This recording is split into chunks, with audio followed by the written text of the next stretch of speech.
الحمدللہ رب العالمین والصلاة والسلام علی سید المرسلین اما بعد فاعوذ باللہ من الشیطان الرجیم بسم اللہ الرحمن الرحیم الصلاة والسلام علیک یا رسول اللہ وعلی آلک واصحابک یا حبیب اللہ الصلاة والسلام علیک یا نبی اللہ وعلی آلک واصحابک یا نور اللہ۔ فیضان قرآن کے سلسلے میں حاضر ہیں اور آج سورہ دخان کی ابتدا سے قرآن پاک کا درس سنیں گے۔ سورہ دخان مکہ مکرمہ میں نازل ہوئی۔ اس سورت میں 3 رکوع اور 59 آیتیں ہیں۔ لفظ دخان جو ہے اس کا مطلب ہوتا ہے دھواں، جسے ہم اسموک کہتے ہیں، دھواں۔ اس سورہ مبارکہ کی آیت نمبر 10 میں ایک دھوئیں کا تذکرہ ہے، اس کی مناسبت سے اس سورت کا نام سورہ دخان ہے۔ اس سورہ مبارکہ کے بے شمار فضائل ہیں۔ احادیث مبارکہ میں اسے بڑی عظمت و فضیلت والی سورت قرار دیا گیا ہے، چنانچہ چند احادیث ملاحظہ فرمائیں اور اس سورہ مبارکہ کی عظمت کو دیکھیں۔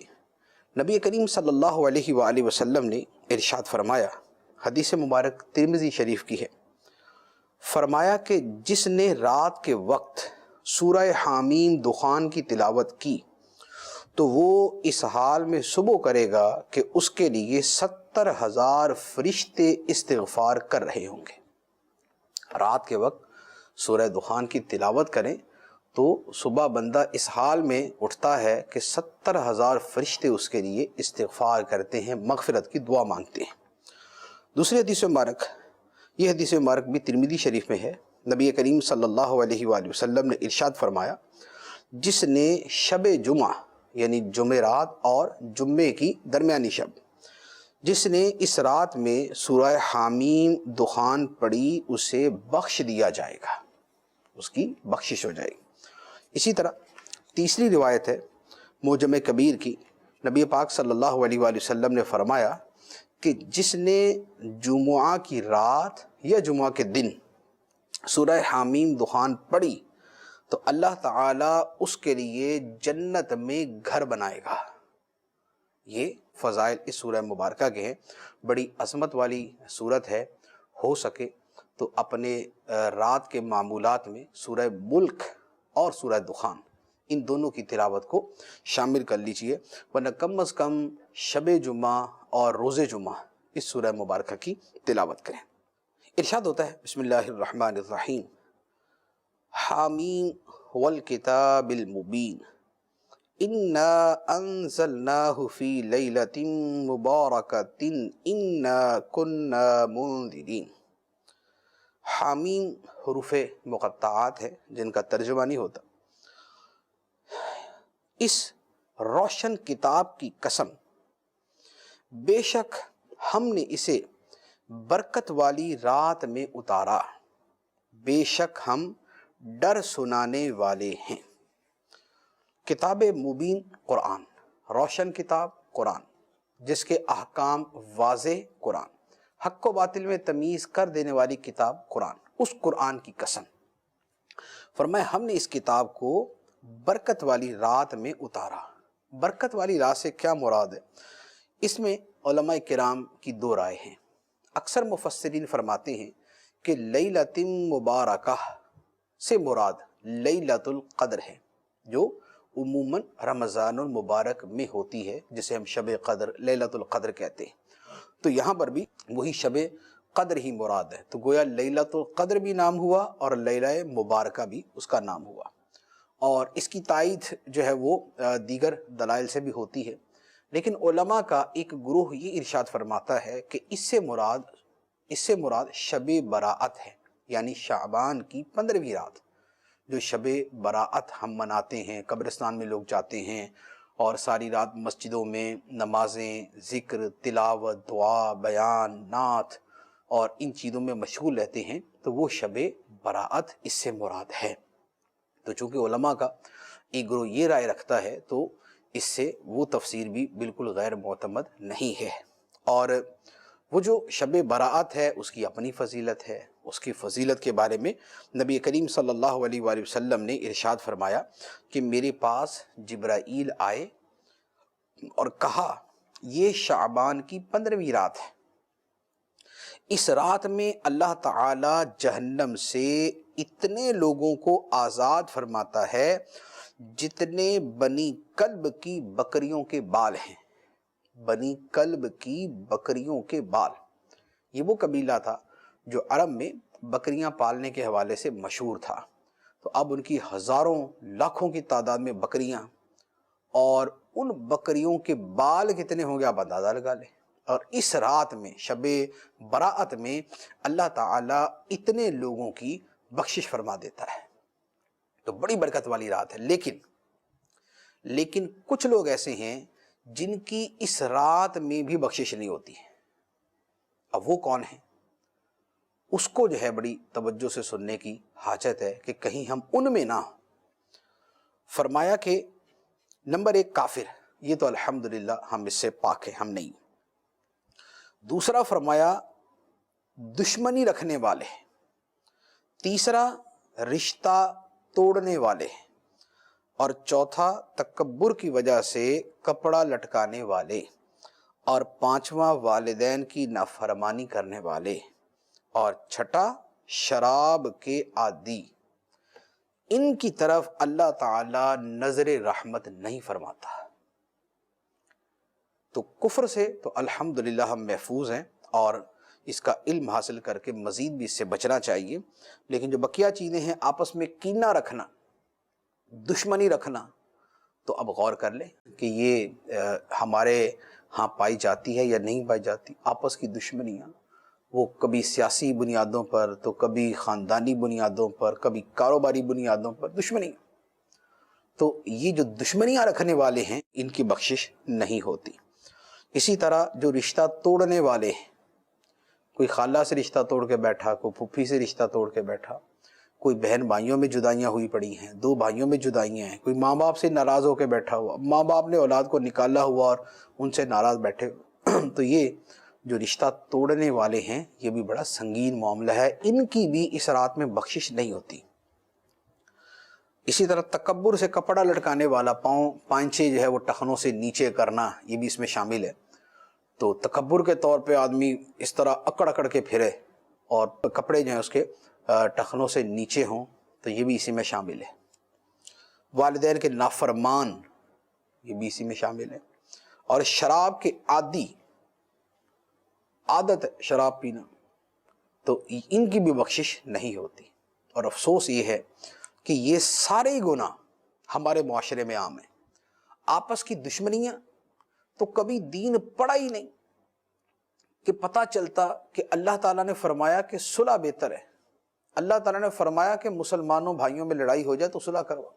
چھوٹی چھوٹی چیزوں پہ، معمولی باتوں پہ پڑوسی کا دشمن، کاروباری کا دشمن، نوکر پیشہ کا دشمن، ایک ملازم دوسرے کا دشمن، ملازم اپنے مالک کے دشمن، سیٹھ اپنے نوکروں کا دشمن، پارٹی دوسری پارٹی کی دشمن، ایک جو ہے وہ علاقے کے رہنے والے علاقائی تعصب، صوبائی تعصب کی وجہ سے دوسروں کو نفرت کی نگاہ سے دیکھنے والے.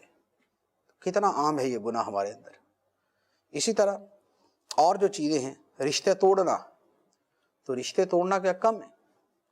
کتنے لوگ ایسے ہیں کہ جن کی کسی نہ کسی رشتہ دار سے لڑائی ہوتی اور ایک دوسرے سے ان کی نفرتیں اور عداوتیں اور قطع تعلقی ہوتی ہی ہے، نہیں ملتے ایک دوسرے سے. شادی ہے، غم ہے، نہیں ملتے، یا بہت زیادہ ہو گیا تو کسی مرگ کے اوپر تو جمع ہو گئے لیکن اس کے علاوہ نہیں. یا کبھی کسی جو ہے وہ کسی موقع پہ، افسوس کے موقع پہ آگے تو آگے، ورنہ ملاقاتیں نہیں. والدین کے نافرمان حد ہی کوئی نہیں، اتنی بڑی تعداد ہے. کیوں ہے؟ والدین کا قصور کہ اولاد کی دینی تربیت نہیں کی. اسکول پڑھایا، کالج پڑھایا، یونیورسٹی پڑھایا، کاروبار پہ لگایا، بڑا کچھ کیا، لیکن دین نہیں سکھایا، خدا کے احکام نہیں سکھائے، نبی کے فرمان نہیں سکھائے.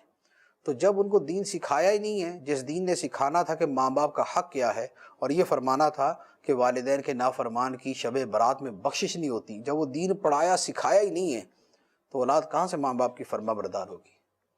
تو ان لوگوں کی بھی بخشش نہیں ہوتی۔ اسی طرح پھر خاص طور پر جو شرابی، نشئی اور گنڈے قسم کے لوگ ہیں، ان کے اپنی والدین سے نافرمانی بہت زیادہ ہوتی، لوفر، لفنگے، آوارہ اور بری صحبت میں بیٹھنے والے اور چرسیوں کی صحبت میں اور بالکل یہ جو ہے وہ دین سے دور لوگوں کے پاس بیٹھنے والوں کے دلوں کے اندر جو ہے وہ کوئی اپنے ماں باپ کی قدر نہیں ہوتی۔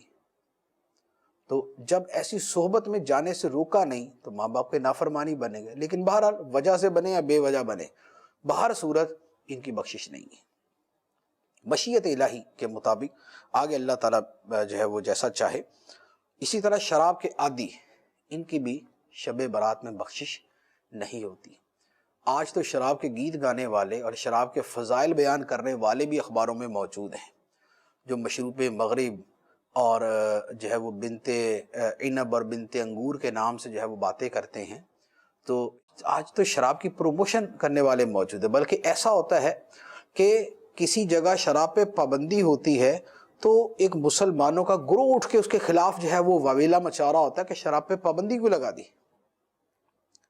ابھی کچھ عرصہ پہلے ہمارے ہاں یہ ایسا ہوا کہ ہندوؤں کی طرف سے پٹیشن دائر کی گئی کہ شراب پہ پابندی لگائیں، اور مسلمان کہلانے والے کھڑے ہوئے کہ پابندی نہ لگائی جائے۔ اب غور کیجئے، تو جو شراب کے اتنے حامی ہیں تو ان کی بخشش ہو جائے گی؟ اس شب برات میں ان کی بخشش، شراب کے عادی کی بخشش نہیں ہے، یہ تو پوری قوم کو تباہ کرنے والے۔ پھر تھانے کچہری اور جو ہے وہ جو برے ماحول ہے وہاں جا کے دیکھیں شراب کی کیا حالت ہے۔ یہ کلب جو بنتے ہیں جہاں بڑے پڑھے پڑھے لکھے لوگ جا کے بیٹھتے ہیں، تو وہاں کا ماحول کیا ہوتا ہے، اندر کا کیا کیا کیا جاتا ہے۔ یہاں تک یہ حالت ہے کہ رمضان کے اندر کچھ سال پہلے کی بات ہے کہ رمضان المبارک کے مہینے میں کچھ 40-45 آدمی شراب پی کے مر گئے رمضان المبارک میں، اور ان میں ایک تعداد مسلمانوں کی تھی۔ بھی مسلمان کہلانے والے رمضان المبارک کے مہینے میں شراب پی کے مر گئے، زہریلی شراب پی، گندی گھٹیا شراب پی مر گئے۔ تو ان لوگوں کی بخشش ہوگی کہ رمضان میں فوت ہوئے؟ اللہ تعالیٰ کی مرضی جو فرمائے، لیکن جو وعیدیں ہیں تو وہ تو یہ کہ شراب کے عادی کی بخشش شب برات کو نہیں ہوتی۔ اللہ تعالیٰ ہمیں ان گناہوں سے محفوظ فرمائے۔ اب مزید اس رات کی فضیلت کے بارے میں ارشاد ہوتا ہے، فرمایا فیہا یفرق کل امر حکیم امرا من عندنا انا کنا مرسلین۔ اس رات میں ہر حکمت والا کام بانٹ دیا جاتا ہے ہمارے پاس کے حکم سے، بے شک ہم ہی بھیجنے والے ہیں۔ شب براءت میں جو احکام ہیں ان کا فیصلہ کیا جاتا ہے، اور یا پھر شب قدر مراد ہے تو شب قدر میں فیصلہ کیا جاتا ہے۔ اور بعض علماء نے تطبیق یوں دی ہے، شب براءت ہے 15 شعبان کی رات، اس میں فیصلہ کیا جاتا ہے، اور شب قدر میں یہ فیصلہ فرشتوں کے سپرد کر دیا جاتا ہے۔ تو بعد نے یوں تطبیق ارشاد فرمائے، رحمتا من ربک انہ هو السمیع العلیم رب السماوات والارض وما بینہما ان کنتم موقنین لا الہ الا هو یحیی ویمیت ربکم ورب آبائکم الاولین بل ہم فی شک یلعبون۔ تمہارے رب کی طرف سے رحمت ہے۔ یہ جو فیصلے تقسیم کیے جاتے ہیں اور جو اللہ تعالیٰ رسول بھیجتا ہے، یہ جو فرمایا نا کہ انا کنا مرسلین، بے شک ہم ہی بھیجنے والے ہیں، تو یہ اللہ تعالیٰ اس رات فرشتوں کو بھیجتا ہے، یہ اللہ تعالیٰ کی رحمت ہے۔ رحمتا من ربی کا، اللہ تعالیٰ رسولوں کو بھیجتا ہے، یہ اس کی رحمت ہے۔ اللہ تعالیٰ کتابیں بھیجتا ہے، یہ اس کی رحمت ہے۔ تمہارے رب کی طرف سے رحمت ہے، بے شک وہی سننے والا جاننے والا ہے۔ وہ جو رب ہے آسمانوں اور زمین اور جو کچھ ان کے درمیان ہے سب کا، اگر تم یقین رکھنے والے ہو۔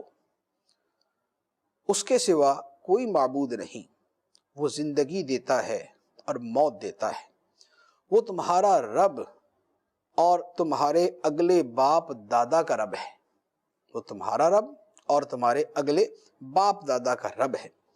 بلکہ وہ کافر شک میں پڑے کھیل رہے ہیں۔ فرمائے اللہ تعالیٰ کی شانیں تو یہ ہے، سمیع ہے، علیم ہے، آسمان و زمین کا رب ہے، آسمان و زمین کے درمیان میں جو کچھ ہے سب کا رب ہے، تنہا معبود ہے، زندگی دیتا، موت دیتا، تمہارا رب ہے، تمہارے باپ دادا کا رب ہے، تمہیں پالنے والا، تم سے پہلوں کو پالنے والا، یہ اس کی شان ہے۔ اور اتنی شانوں کے باوجود بھی کفار شک میں پڑے ہوئے کہ انہیں اللہ تعالیٰ کی ان صفات کا یقین نہیں بلکہ الٹا انکار ہے۔ اور کیا کر رہے ہیں؟ یلعبون، کھیل کود میں پڑے ہوئے۔ کھیل کود کیا ہے؟ زندگی کے امور، زندگی کے تماشے، زندگی کے معاملات، کمایا کھایا پیا موج اڑائی، دوستوں کے پاس بیٹھے، بیوی بچے ہیں، تو یہ جو سارا زندگی کا سرکل ہے لہو و لعب، لہو و لعب، کھیل کود ہے، اور وہ اسی کے اندر پڑے ہوئے ہیں۔ تو یہ غفلت جو ہے یہ بڑی خطرناک ہے۔ اب اس کے بعد ارشاد ہوتا ہے فَارْتَقِبْ يَوْمَ تَأْتِي السَّمَاءُ بِدُخَانٍ مُبِينٍ يَغْشَى النَّاسَ هَذَا عَذَابٌ أَلِيمٌ رَبَّنَا اكْشِفْ عَنَّا الْعَذَابَ إِنَّا مُؤْمِنُونَ أَنَّىٰ لَهُمُ الذِّكْرَىٰ وَقَدْ جَاءَهُمْ رَسُولٌ مُبِينٌ ثُمَّ تَوَلَّوْا عَنْهُ وَقَالُوا مُعَلَّمٌ مَجْنُونٌ۔ تو تم اس دن کے منتظر رہو جب آسمان ایک ظاہر دھواں لائے گا جو لوگوں کو ڈھانپ لے گا۔ یہ ایک دردناک عذاب ہے۔ اس دن کہیں گے اے ہمارے رب ہم سے عذاب دور کر دے، ہم ایمان لاتے ہیں۔ لیکن فرمایا کہ ان کے لیے نصیحت ماننا کہاں ہوگا، حالانکہ ان کے پاس صاف بیان فرمانے والا رسول تشریف لا چکا۔ پھر وہ اس سے منہ پھیر گئے اور کہنے لگے یہ تو سکھایا ہوا ایک دیوانہ ہے۔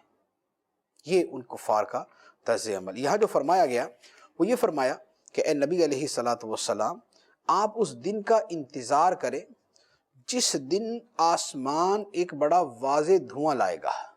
اب یہ دھواں کون سا ہے؟ اس کے بارے میں دو قول ہیں۔ ایک قول تو یہ ہے کہ اس سے مراد قیامت سے پہلے ایک دھواں ہے، وہ دھواں چلے گا اور اس دھوئیں کی وجہ سے جو مومن ہیں ان پہ بھی اس کے اثرات ہوں گے اور جو کافر ہیں ان پہ بھی اثرات ہوں گے۔ مومنوں پہ اثرات تو یہ ہوں گے کہ جیسے ان کو زکام ہو جائے، اور کافر مدہوش ہو جائیں گے، نتنوں کانوں بدن کے سوراخوں سے دھواں نکلے گا۔ تو اس سے وہ دھواں مراد ہے جو قیامت سے پہلے ظاہر ہوگا۔ دوسرا قول یہ ہے کہ اس سے مراد ایک خاص جو ہے وہ واقعہ ہے۔ وہ کیا ہے؟ جب کفار نے مسلسل نبی پاک علیہ الصلاۃ والسلام کی تکذیب کی تو نبی کریم صلی اللہ تعالیٰ علیہ وآلہ وسلم نے ان کفار مکہ کے خلاف دعا کی، ان کے خلاف دعا کی کہ اے اللہ ان پر 7 سال کے لیے اس طرح کا قحط مسلط کر دے جیسا حضرت یوسف علیہ السلام کے زمانے میں آیا تھا۔ 7 سال کا قحط۔ دعا قبول ہو گئی، دعا قبول ہوئی اور پھر ان کے اوپر وہ قحط آ گیا، اور وہ قحط جب اترا، جب قحط وہ پڑا تو لوگوں کی بھوک کی شدت سے یہ حالت ہوگی کہ مردار کھا گئے، اور بھوک کی وجہ سے یہ حالت تھی کہ نگاہ اٹھاتے تھے تو آنکھوں کے آگے دھواں ہی دھواں نظر آتا تھا۔ جیسے بھوک کے اندر ہوتا ہے نا کہ آدمی کو جو ہے نا وہ اس کو ہلتا نظر آتا ہے، تو جب شدید بھوک ہو تو دھواں ہی دھواں نظر آتا ہے، قوت بصارت متاثر ہو جائے۔ تو ایک وہ، دوسرا خشک سالی اتنی ہوئی کہ پانی کا نام و نشان نہیں، تو ہر طرف گرد و غبار کے بادل ہی اڑتے پھر رہے تھے۔ تو یہاں وہ دھواں مراد ہے۔ تو جب یہ ہوا تو اب کفار نبی پاک صلی اللہ علیہ وآلہ وسلم کے پاس آئے اور آ کے کہا کہ آپ دعا فرمائیں اللہ تعالیٰ قحط کو دور فرما دے۔ اگر اللہ تعالیٰ قحط کو دور کر دے گا تو ہم ایمان لے آئیں گے۔ تو یہاں اس کا بیان کہ ربنا اکشف عنا العذاب، اے ہمارے رب ہم سے یہ عذاب دور کر دے، ہم ایمان لاتے ہیں، ہم ایمان لے آتے ہیں اگر یہ عذاب دور ہو جائے۔ لیکن اللہ تعالیٰ نے فرمایا کہ کہاں سے یہ ایمان لائیں گے اور ان کو اب نصیحت کہاں سے میسر آئے گی، جبکہ ان کے پاس پہلے ایک رسول تشریف لایا جس کی نبوت کے دلائل بھی بڑے واضح تھے اور جو صاف بیان فرمانے والا تھا۔ تو جب وہ رسول تشریف لایا تھا تو انہوں نے کیا کیا تھا؟ اس کا قرآن سنا، اس کی زبان سے آیتیں سنی کہ جس نے ان کے دل و دماغ کو ہلا دیا اور یہ سمجھ گئے کہ کسی بندے بشر کا کلام نہیں ہے، خدا کا کلام ہے۔ جب اتنی بڑی چیز ان کے سامنے تھی تو اس وقت انہوں نے کیا کیا تھا؟ فرمایا ثم تولوا عنہ، منہ پھیر لیا اور کہنے لگے معلم، یہ جو قرآن پیش کر رہے ہیں ان کو کوئی سکھا جاتا ہے، ان کو جو ہے یہ خود ہی بنا لیتے ہیں اور ایک دو بندے اور مل کے ان کی مدد کرتے ہیں، تو یہ سکھائے ہوئے ہیں۔ اور اس کے ساتھ لفظ استعمال کرتے تھے مجنون، کہ یہ معاذ اللہ ان کا ذہنی توازن درست نہیں۔ تو یہ وہ چیزیں، تو فرمایا کہ جب وہ عذاب آئے گا اور یہ کہیں گے کہ ہم سے عذاب دور کر دے، ہم ایمان لاتے ہیں، تو یہ ایمان کہاں سے لائیں گے اور یہ کیسے نصیحت قبول کریں گے، جبکہ اس سے پہلے رسول ان کے پاس بڑے واضح دلائل کے ساتھ تشریف لایا، لیکن انہوں نے نہیں مانا اور الٹا ان کو کبھی کچھ کہنے لگے کبھی کچھ کہنے لگے۔ پھر فرمایا کہ ہم کچھ عرصے کے لیے عذاب کو ہٹا دیتے ہیں، اِنَّا کَاشِفُ الْعَذَابِ قَلِيلًا اِنَّكُمْ عَائِدُونَ، ہم کچھ دنوں کے لیے عذاب دور کرنے والے ہیں، بے شک تم پھر لوٹنے والے ہو۔ تو اللہ تعالیٰ نے فرمایا کہ نبی پاک علیہ السلام کی دعا پر یہ قحط کا عذاب ہم ان سے دور کر دیں گے، ہم ان سے دور کر دیں گے، لیکن تم دوبارہ وہی کرو گے، تم پھر ایمان نہیں لاؤ گے۔ اب جب ایمان نہیں لاؤ گے تو اب کیا ہوگا؟ ارشاد ہوتا ہے یوم نبطش البطشۃ الکبریٰ انا منتقمون، اس دن کو یاد کرو جب ہم سب سے بڑی پکڑ پکڑیں گے، سب سے بڑی گرفت کریں گے، بے شک ہم بدلہ لینے والے ہیں۔ یہ قیامت کا دن ہے جس دن اللہ تعالیٰ بطشہ کبریٰ فرمائے گا، سب سے سخت گرفت، شدید گرفت فرمائے گا۔ فرمایا اس دن کو یاد کر۔ اب یہ جو سارا واقعہ بیان ہوا، اس کا خلاصہ کلام کیا تھا کہ نبی پاک صلی اللہ علیہ وآلہ وسلم سمجھاتے تھے اور قوم آگے سے سرکشی کرتی تھی، ادھر سے تبلیغ ہے اور ادھر سے تکذیب ہے، ادھر سے سمجھانا ہے اور ادھر سے منہ پھیرنا ہے۔ اب اللہ تبارک و تعالی نے آگے ایک اور واقعہ بیان فرمایا جو اس بات کی مثال ہے کہ یہ جو رسول اور اس کی قوم کے درمیان یہ جو تبلیغ اور تکذیب کا سلسلہ چلتا ہے، یہ پہلے سے چلتا آیا۔ پہلی قوموں نے بھی ایسا ہی کیا کہ ان کے رسولوں نے انہیں تبلیغ فرمائی، دعوت حق دی، لیکن قوم نے اس کو نہ مانا۔ چنانچہ ارشاد ہوا اور بے شک ہم نے ان سے پہلے فرعون کی قوم کو جانچا اور ان کے پاس ایک معزز رسول تشریف لایا اور کہا کہ اللہ کے بندوں کو میرے حوالے کر دو، بے شک میں تمہارے لیے امانت والا رسول ہوں۔ یہ حضرت موسیٰ علیہ السلام کا فرعون سے مطالبہ تھا کہ آپ فرعونیوں کے پاس گئے، ایک معزز رسول یعنی موسیٰ علیہ السلام ان کے پاس تشریف لائے، تو انہوں نے کیا کیا؟ انہوں نے آگے سے وہی کیا۔ تو یہاں پر فرمایا کہ ہم نے پہلے ایک قوم کو آزمایا، ان کے پاس معزز رسول تشریف لائے اور حضرت موسیٰ علیہ السلام نے فرعون کو کچھ احکام دیے، کچھ باتوں سے منع کیا اور کچھ اس سے مطالبات کیے۔ وہ کیا تھا؟ نمبر ایک تو یہ تھا کہ فرعون اپنے آپ کو خدا کہتا تھا، تو موسیٰ علیہ السلام نے اس کو توحید کی دعوت دی کہ اللہ کو خدا مانو، خود کو خدا نہ سمجھو اور نہ لوگوں کو اس پہ مجبور کرو۔ ایک دوسرا آپ نے فرمایا کہ جو بنی اسرائیل پہ ظلم و ستم کرتے ہو اس سے باز آ جاؤ، کیونکہ فرعون بنی اسرائیل پہ بڑا ظلم کرتا تھا۔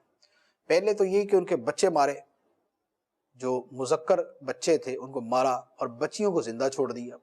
پھر اس کے بعد بنی اسرائیل پہ بڑے سخت کام ان پہ نافذ کیے ہوئے تھے، مشقت والے کام، باری بوجھ والے کام بنی اسرائیل کے لوگ کرتے تھے، اور قبطی موجیں کرتے تھے، فرعونی موجیں کرتے تھے، ٹیکس ان پہ بھاری بھاری مسلط کیے ہوئے تھے۔ تو حضرت موسیٰ علیہ السلام نے فرمایا کہ ان ادو الیہ عباد اللہ، کہ میرے اللہ کے بندوں کو میرے حوالے کر دو، میں اللہ کا رسول ہوں، میں امانت والا ہوں۔ اور فرعون سے کہا وَأَلَّا تَعْلُوا عَلَى اللَّهِ إِنِّي آتِيكُمْ بِسُلْطَانٍ مُبِينٍ۔ یہ فرعون اور اس کی سارے ہی لوگوں سے یہ خطاب ہے کہ اللہ کے مقابلے میں سرکشی نہ کرو، بے شک میں تمہارے پاس روشن دلیل لاتا ہوں۔ تمہیں اللہ کے مقابلے میں سرکشی نہ کرو کفر و شرک کے ذریعے۔ وَإِنِّي عُذْتُ بِرَبِّي وَرَبِّكُمْ أَن تَرْجُمُونَ وَإِن لَّمْ تُؤْمِنُوا لِي فَاعْتَزِلُونَ، اور میں نے اس بات سے اپنے رب اور تمہارے رب کی پناہ لی کہ تم مجھے سنگسار کرو، پتھر مارو، اور اگر تم مجھ پر یقین نہ کرو تو مجھ سے الگ ہو جاؤ۔ یہ حضرت موسیٰ علیہ السلام کی ایک تنبیہ تھی ان لوگوں کو، کہ لوگ آگے سے یہ کہہ رہے تھے کہ موسیٰ پتھر مار مار کے مار دیں گے اگر تم باز نہیں آئے، ہماری حکومت کو چیلنج کرتے ہو، ہمارے فرعون کو چیلنج کرتے ہو۔ فرعون بولتا تھا مجھے چیلنج کیا جا رہا ہے، تو فرعون اپنی جو ہے وہ تعلیاں اور اپنی جو ہے وہ تکبر کا اظہار کرتا تھا، اور یہ دھمکیاں تھیں کہ ہم پتھر مار کے مار دیں گے، یہ کر دیں گے، وہ کر دیں گے۔ تو حضرت موسیٰ علیہ السلام تو اللہ کے رسول تھے، اور اللہ تعالیٰ نے فرما کے بھیجا تھا کہ میری بارگاہ میں میرے رسول ڈرتے نہیں، یعنی یہ دنیاوی خوف جو ہے جو ظالم حکمران کے مقابلے میں کھڑے ہونے کا ہے، اس میں ان کو ڈر نہیں ہوتا، وہ کلمہ حق جو ہے وہ اپنی پورے زور سے جو ہے وہ بلند کرتے ہیں۔ تو ارشاد فرمایا کہ میں اپنے رب کی پناہ لیتا ہوں جو میرا بھی رب ہے، تمہارا بھی رب ہے۔ موسیٰ علیہ السلام کا اللہ تعالیٰ پر یہ بھروسہ تھا، اور آپ نے ان سے فرما دیا جو سنگسار کرنے کی اور پتھر مار مار کے جو ہے وہ ہلاک کر دینے کی، شہید کر دینے کی بات کرتے تھے، آپ نے ان سے فرمایا کہ اگر تم نے میری بات نہیں ماننی تو پھر مجھ سے جدا ہو جاؤ، مجھے ایذا نہ پہنچاؤ۔ اور حضرت موسیٰ علیہ السلام چونکہ اللہ تعالیٰ پر کامل بھروسہ رکھے ہوئے تھے، تو نتیجہ یہ ہوا کہ حالانکہ قوم فرعون بادشاہ تھا، اس کے لشکر تھا اس کا بہت بڑا، اس کی قوم تھی، اس کا ملک تھا، وسائل تھے، سب کچھ تھا، لیکن کیا موسیٰ علیہ السلام کو کچھ کہہ سکا؟ آپ کا کچھ بگاڑ سکا؟ نہیں۔ تو یہ وہ چیز تھی جو حضرت موسیٰ علیہ السلام نے فرمائی تھی کہ میں نے اللہ کی پناہ لی جو میرا بھی رب ہے، تمہارا بھی رب ہے۔ تو خدا کی پناہ لی اور خدا نے پناہ دے دی، محفوظ فرما دیا۔ اب فرعون اپنے تمام تر قوت، سلطنت، شوکت، اسلحہ، فوج، لوگ، ان سب کے باوجود موسیٰ علیہ السلام کا کچھ نہ بگاڑ سکا۔ اب جب فرعون اور اس کی قوم نے ایک عرصہ دراز تک 20 طریقوں سے سمجھانے کے باوجود بھی موسیٰ علیہ السلام کی بات نہ مانی، تو پھر موسیٰ علیہ السلام نے ان کے خلاف اللہ تعالیٰ کی بارگاہ میں ہلاکت کی دعا کی۔ چنانچہ ارشاد ہوتا ہے فَدَعَا رَبَّهُ أَنَّ هَٰؤُلَاءِ قَوْمٌ مُجْرِمُونَ، تو موسیٰ نے اپنے رب سے دعا کی کہ یہ مجرم لوگ ہیں۔ فرد جرم موسیٰ علیہ السلام نے سنا دی کہ اللہ یہ مجرم لوگ ہیں، نہیں ماننے والے۔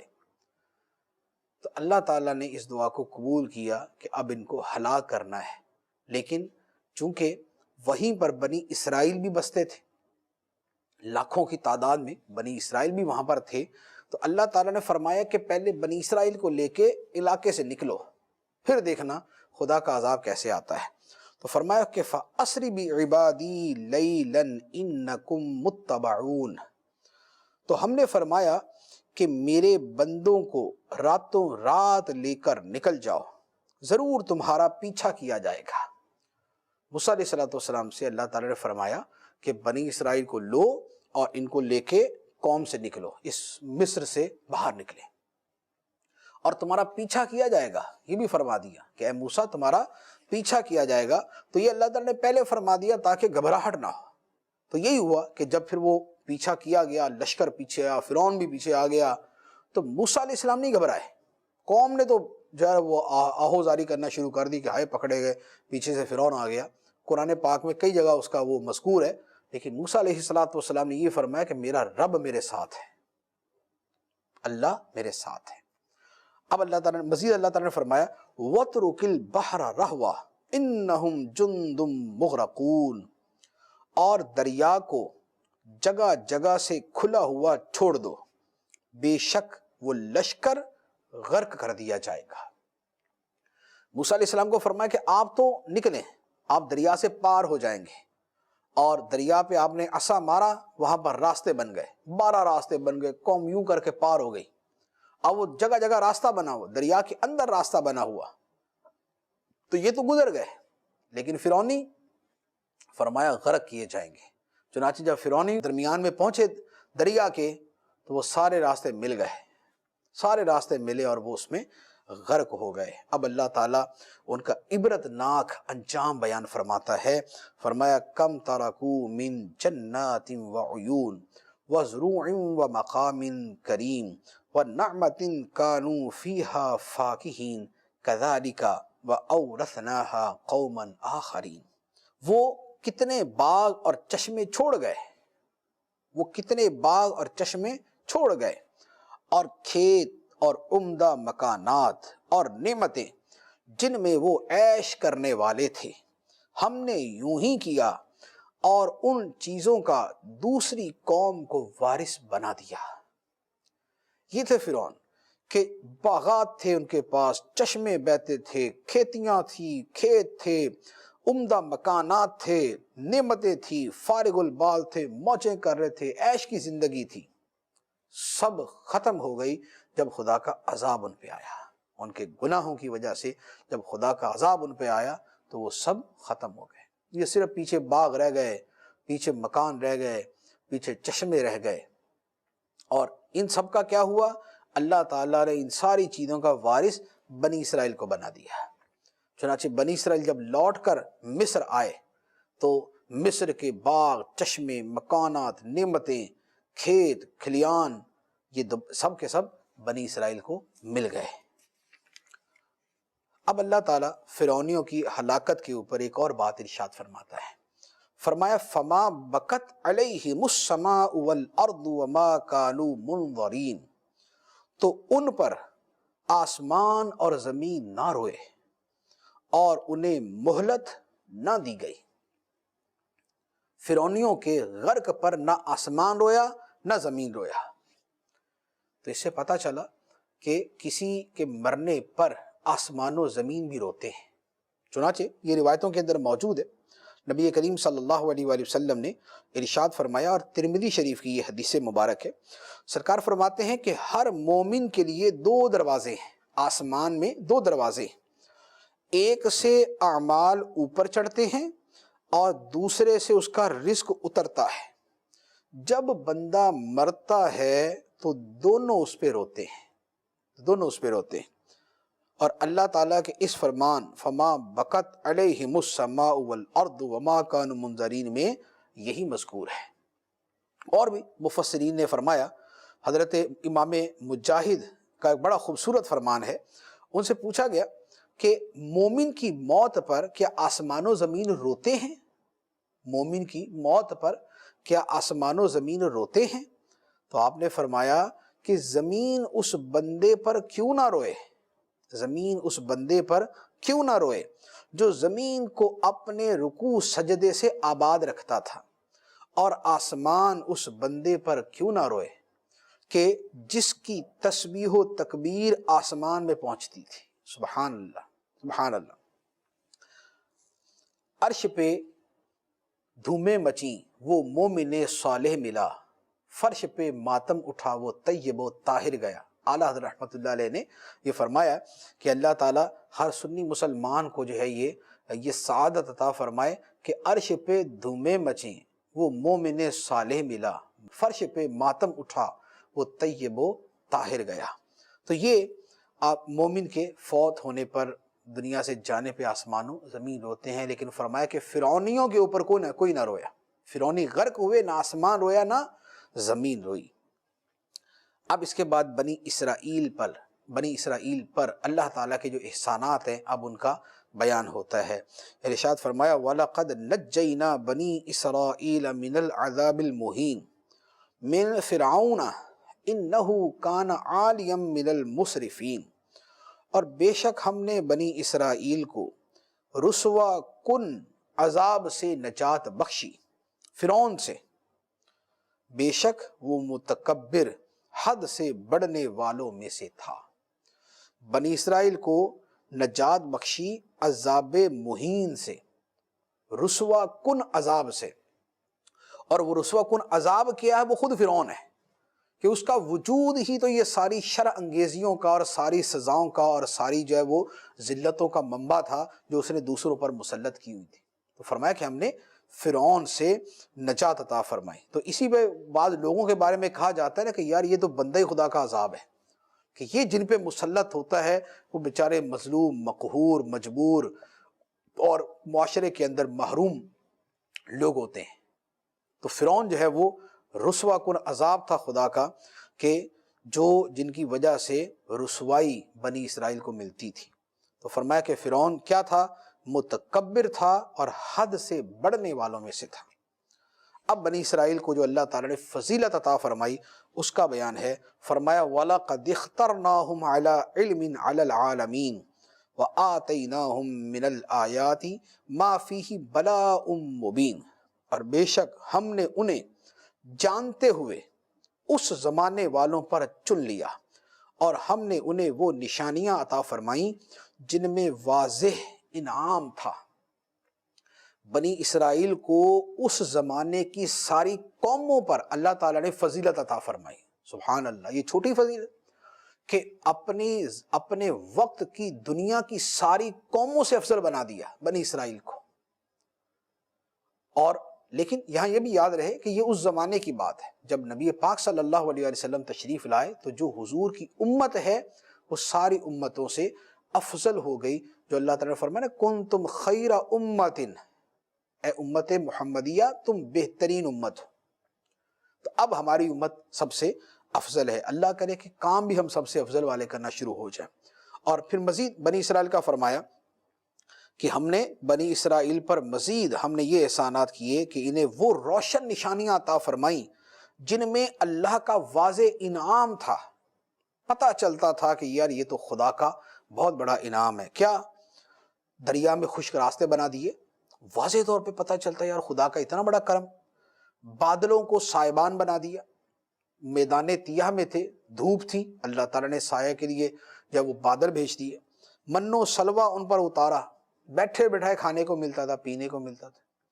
پھر میدان تیہ کے اندر 12 چشمے حضرت موسیٰ علیہ السلام نے عصا مار کے جاری کر دیے، تو یہ 12 چشمے جاری ہو گئے، تو پانی ملا، تو پانی، کھانا، رزق، سائبان، سایہ، آرام کی زندگی، اور جو ہے وہ بالکل فارغ البال ہو کر زندگی گزارے۔ تو یہ اللہ تعالیٰ نے ان پر اتنے انعامات فرمائے۔ تو یہاں پر انعامات کا ہی بیان ہے۔ اللہ تبارک و تعالی قرآن پاک کا فہم عطا فرمائے اور قرآن پر عمل کرنے کی توفیق عطا فرمائے۔ آمین بجاہ النبی الامین صلی اللہ علیہ وسلم۔